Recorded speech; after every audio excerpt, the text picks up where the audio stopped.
A reading from Psalm 66. Make a joyful noise. Shout to God, all the earth. Sing the glory of God's name. Give glorious praise. Say to God, how awesome are your deeds.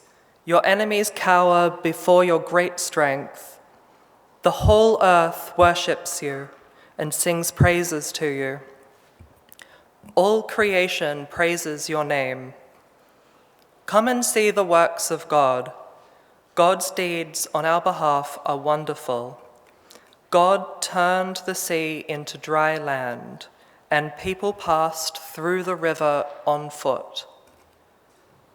There we rejoiced in God, whose reign of power lasts forever, whose eyes keep watch on the nations, so that the rebellious don't exalt themselves before God.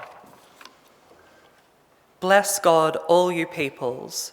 Let the sound of God's praise be heard.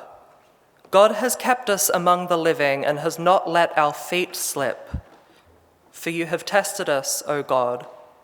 You have refined us as silver is refined. You put us in prisons and laid burdens on our backs. You let people ride over our heads.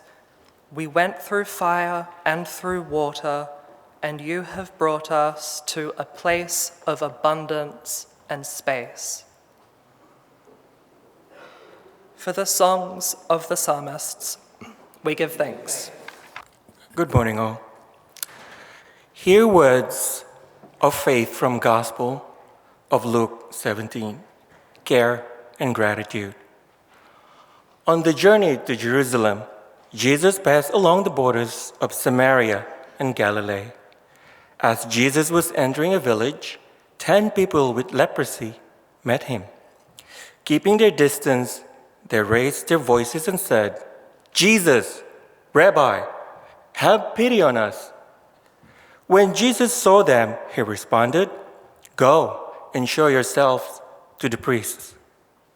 As they were going, they were healed. One of them, realizing what had happened, came back praising God in a loud voice, then fell down at the feet of Jesus and spoke his praises. The individual was a Samaritan. Jesus replied, "Weren't all 10 made it where? Where are the other 9? Was there no one to return and give thanks except this foreigner?" Then Jesus said to the Samaritan, "Stand up and go your way. Your faith has saved you." For the life and ministry of Jesus, we give thanks. A contemporary reading, a poem by Maya Kampf, Most Wanted. Warning, God has slipped the noose. We must confirm the worst of our righteous fears.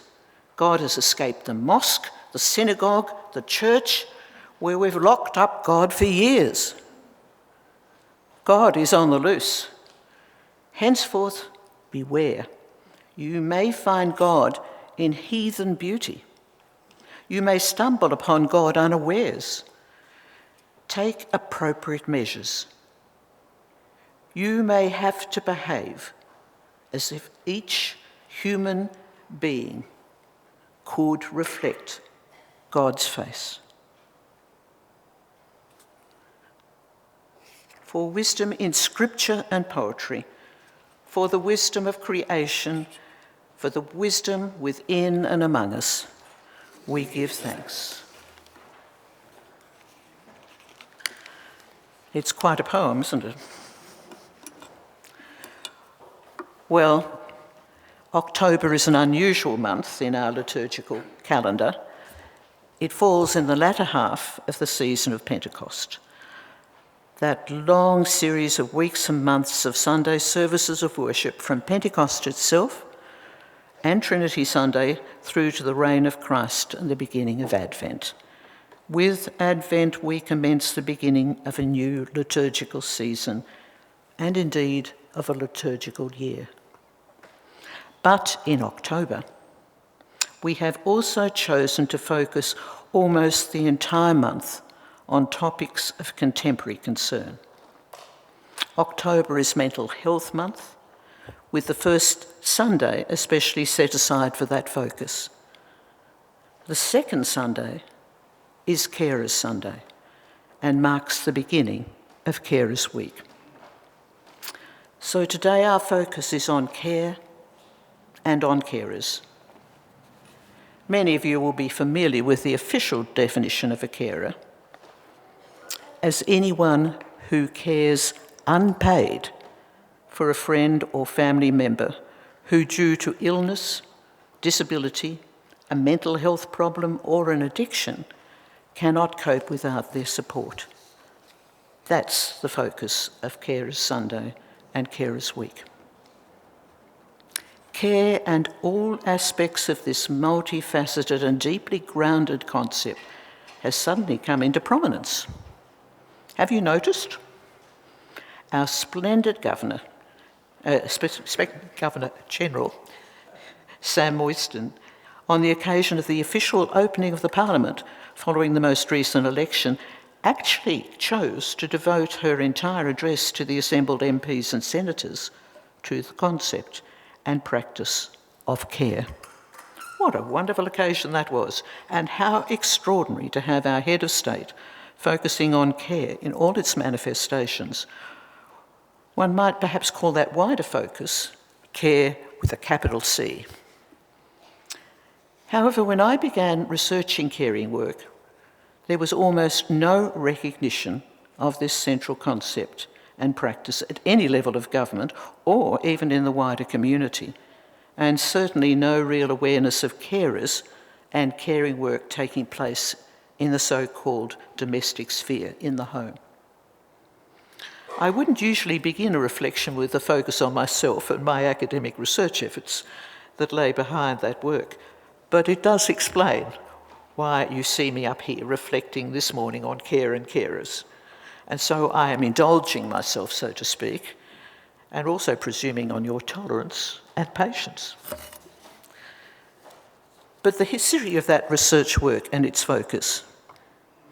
Back in the 1980s, my academic colleague Jane and I became more and more aware of numbers of our students when they needed an extension on an essay submission date, or more dramatically needing to drop a subject for that semester. When we spoke with them, it became clear that many of these requests could be explained by an increasing load on the home front, on responsibilities to care not simply for children, but also for parents or grandparents or both. If married, then in-laws often became part of the equation. Some of our students needed to keep up a certain number of hours of paid work. Their families depended on that income. Might I say, if any of you are nurses, what also became clear was the assumption that nurses, in their very nature, could take on more and more work, simply because they were nurses or had that particular background. So when the federal government agency, that splendid agency, the Office of the Status of Women, do any of you remember it? Yes? Advertised that they were making available funding to undertake research on women and women's lives, Jane and I decided to apply for research on carers. We entitled it Women in the Middle. I wrote the submission, Jane did the costing. We knew we were, I'll just divert for a moment to tell you rather a lovely story that I rang to make sure our application had arrived. And the person who answered the phone was a young male. And I said to him, oh, is that the Office of the Status of Women? Yes, he said in a very exhausted. And I said, I was just wanting to check with our application for research funding had arrived. He said, do you want me to go through the whole 60 applications? I think it might even have been 90, but I didn't want to exaggerate. And I said, no, that'll be all right. As it was, we were one of 5 applications that succeeded in funding. Now, I think I did write a good application, but I think the topic of caring had come into its own, that there were people in the Office of the Status of Women who recognised that we needed care to have research on caring. So when we got, as I said, we were elated, very excited. Now, I'm not going to fill you in with all the details of our research methods, except to say that we proposed to interview carers themselves in some detail. Now, the epistemological underpinnings of this sort of research are a source of great interest to a few people in this congregation, but I won't dwell on them. But to speak plainly, the stories of carers, and we then analysed those deeply personal accounts in detail. A decade later, we were able to gain funding also from Canberra to do research on working carers. And later still, and independently, I undertook similar research examining the experiences of men caring for wives with multiple sclerosis. Many of you will be aware that more women suffer from MS than men. There has not been much research done on male carers for a whole range of reasons, but the most critical one is that by and large, the greater bulk of caring work, of unpaid caring work, is undertaken by women. And we were interested, of course, in examining in that MS research, were there parallels? Did male carers find themselves in similar circumstances? Were there any differences? And if so, what were they? As we were undertaking our research here in New South Wales, not surprisingly, we discovered others also interested in doing research on care and carers in other parts of Australia and across the world, especially in the UK, and of course, publishing the results of their own research. And of course, there's always lots to be learnt from reading about such things, of other people's lives and other people's research. And it's always important to note the limitations of one's research, and I do so here. As researchers, we need to acknowledge the implications of those limitations, whether they're ethical or financial or the sheer pressures of time and the need for the researchers, in fact, to produce a reliable income. They can't go off for very long doing their bits of research of this kind. It's very time-consuming research. But in the case of research examining the lives of carers, we are undertaking research of only one half of the caring relationship. And my research has recorded only one side, so to speak, of this relationship and not the other. The other half, the perspectives of those receiving care, is not, in this research, the primary focus. Sometimes that perspective is difficult to obtain, in dementia care, for example, but it is a very significant limitation, nevertheless. But I thought that I would frame our consideration of carers and caring work by recounting a few of the stories I've listened to over the years. Much of what is revealed will be immediately recognisable to others. Each of you could add your own stories and insights. Caring is both a universal experience and a very particular and personal experience. This is a mere glimpse.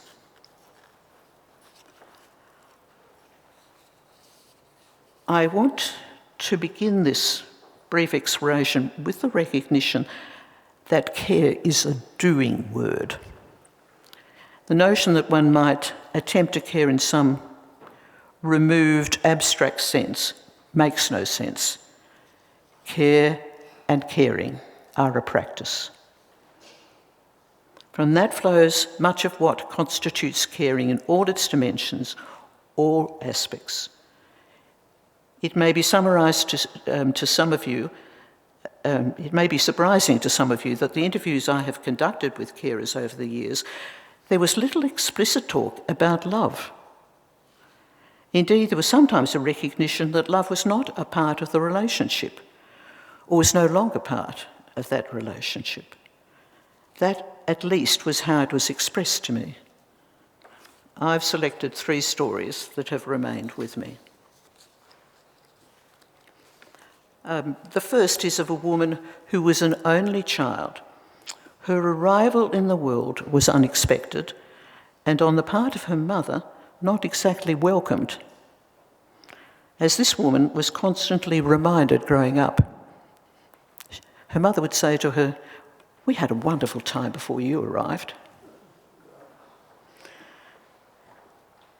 The mother, in her widowhood, had come to live with her daughter and her daughter's female partner. The mother was beginning to dement. She became even more difficult and negative. Nothing was good enough. She strongly disapproved of her daughter's partner and the nature of their relationship. This was difficult stuff. The daughter related how driving home from the hospital, she was a nurse, she would often pull over to the side of the road just before her home and sit in the car and cry, sometimes howl. Then she would gather herself together and continue home. When in the interview she summarised her caring and why she had taken on this responsibility, she said, "You know, Liz, my mother is not a nice person. I don't love her. But she is old and lonely and frightened. And she has as much right to proper care and a sense of security at this point in her life as anyone else. So of course I am caring for her."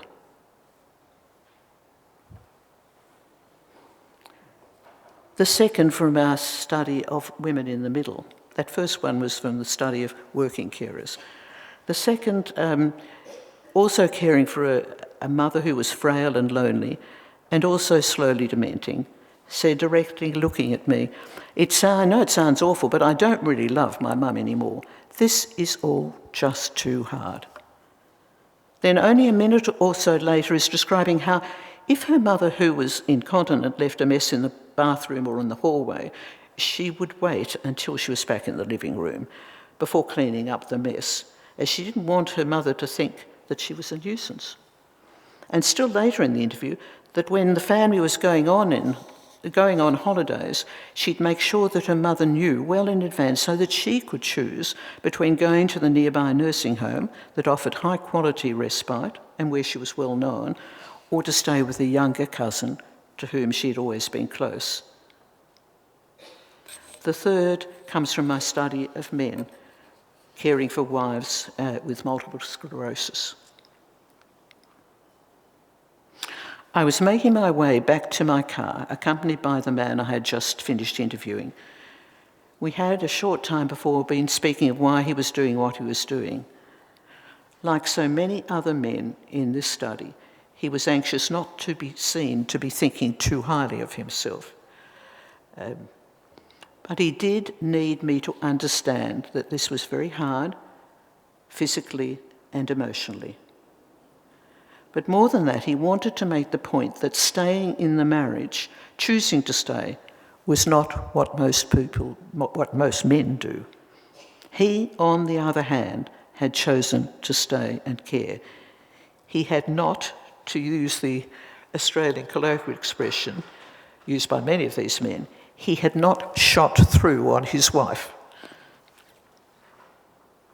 Then he added, "You know, I know in every bone of my body that if the circumstances were reversed, it would not even occur to my wife not to stay and care for me. So how could I not do the same for her?" These carers were doing something that was difficult and where they often found themselves exasperated, frustrated, and very weary. But they were determined to see it through as long as they were able. First, and to make the point again, caring is hard. The stresses, the difficulties are manifold. Secondly, carers do not always feel loving, but in these 3 cases, without exception, They are enacting love. Too often, I think, we still get caught up in an understanding of love that is essentially about feelings, perhaps about being in love or being buoyed up by loving feelings. Our feelings are important, of course. In large measure, we are our feelings. But so are our actions and what we are prepared to do, what we are prepared to devote time and effort to. They define us as well. I would underline that there is courage here. This is the sort of everyday, every night courage we should valorise more often than we do. And of course, grace.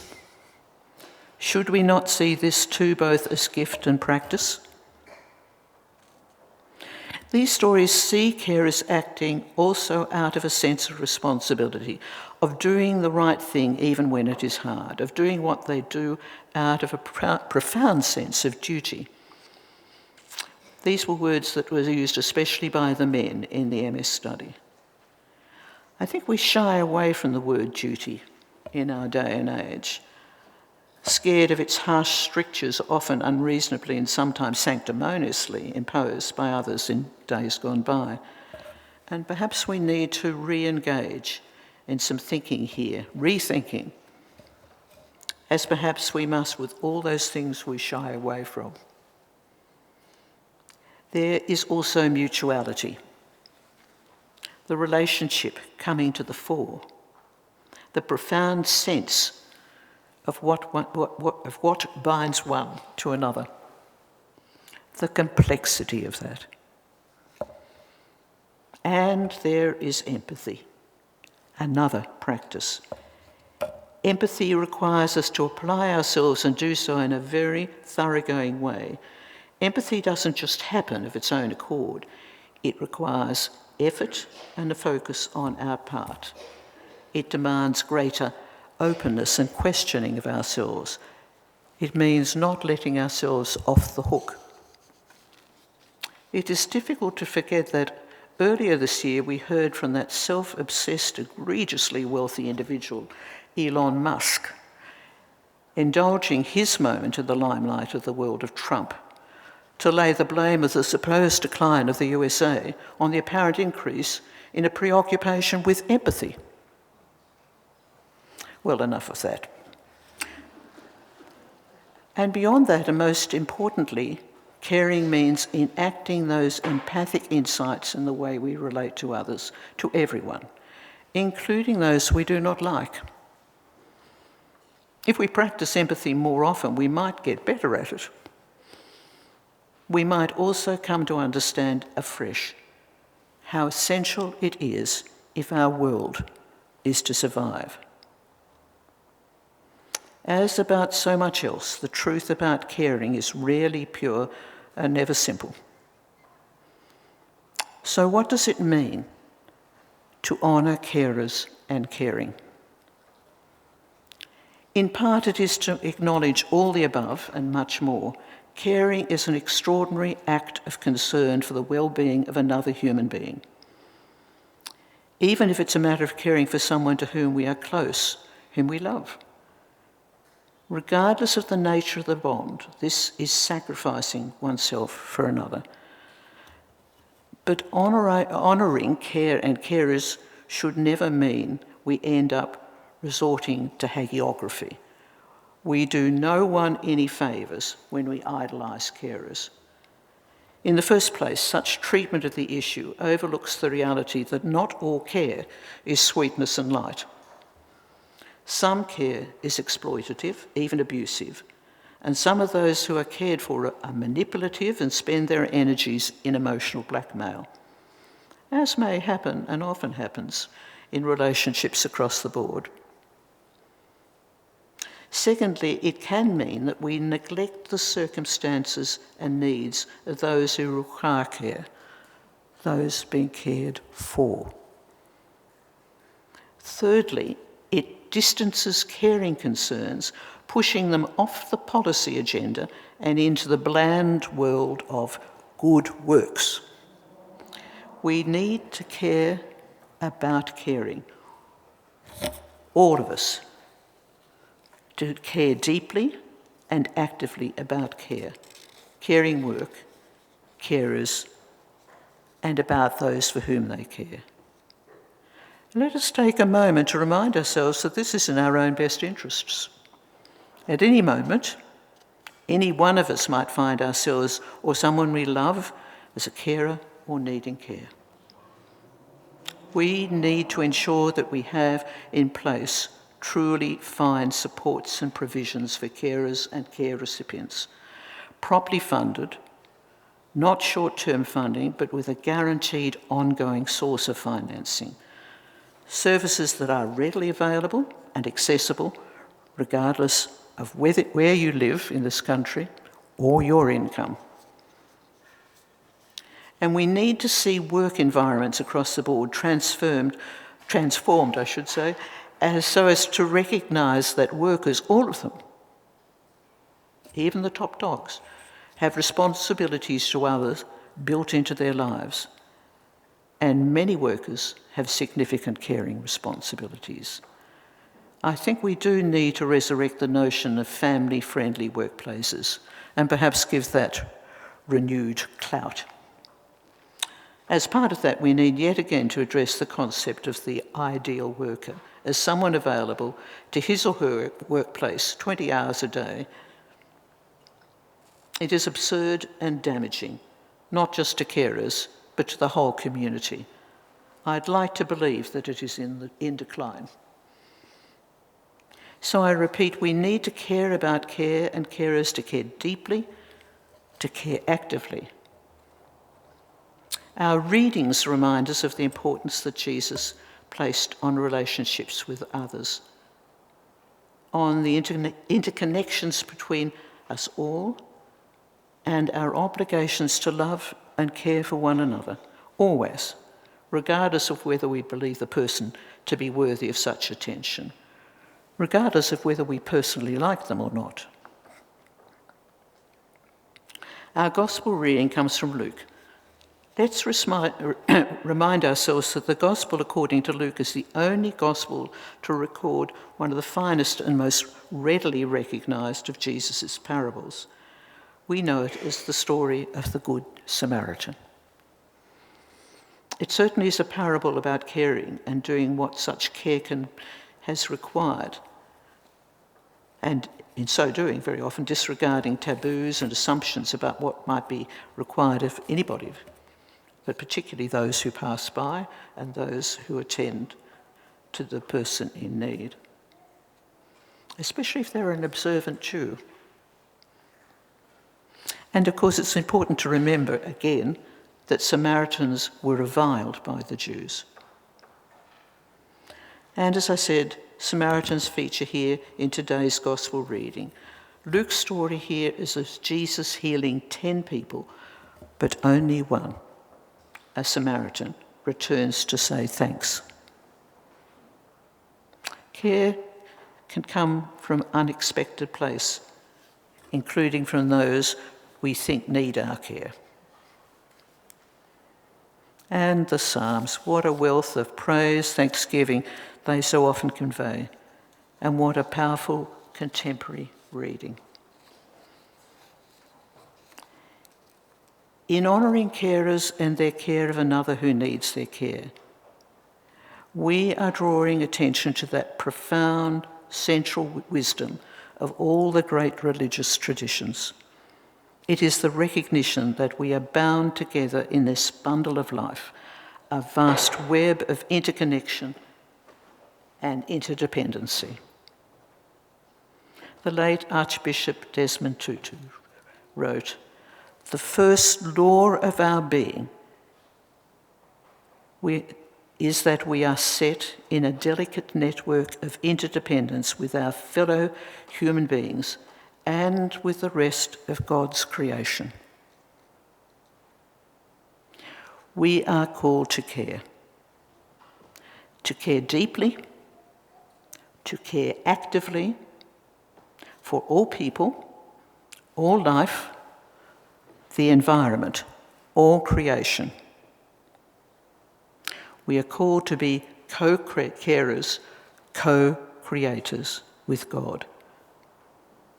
So, in the words of the Brian Wren hymn, therefore let us make thanksgiving, and with justice willing and aware, give to earth and all things living liturgies of care.